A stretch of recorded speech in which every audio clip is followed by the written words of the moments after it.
Hello বন্ধুরা, আমি আজকে আমার রান্না করে দেখাবো মিষ্টি ফলের জেলি কিভাবে করতে হয়। দেখতে থাকো পুরো ভিডিও। তো মিষ্টিটাকে সুন্দর করে বেছে নিয়েছি, তারপরে এর ভিতরে বিচিটা আছে, বিচিটা আমি ফেলে দেবো। তারপরে ধুয়ে পরিষ্কার করে নিয়েছি। কড়াইয়ের মধ্যে আমি দিয়ে দেবো সর্ষের তেল। সর্ষের তেলটা একটু গরম হলে নেড়ে চেড়ে দেবো। নেড়ে চেড়ে নেওয়ার পর সর্ষে আর শুকনো লঙ্কা ফোড়নে দিয়ে দেবো।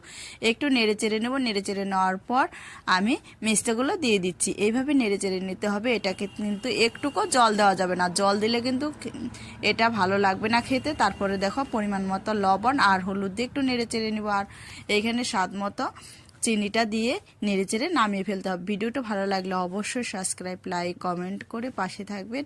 এই দেখো আমি এইভাবে করেই কিন্তু নামিয়ে ফেলবো, জেলি টাইপের। আর খেতে কিন্তু এটা অসাধারণ লাগে। বাড়িতে একবার হলেও ট্রাই করে দেখবেন, অসাধারণ খেতে লাগে মেস্তা ফলের জেলিটা। তো আমি তো নামিয়ে ফেললাম। পুরো ভিডিওটা দেখে আপনারাও বানিয়ে দেখবেন, অসাধারণ লাগে।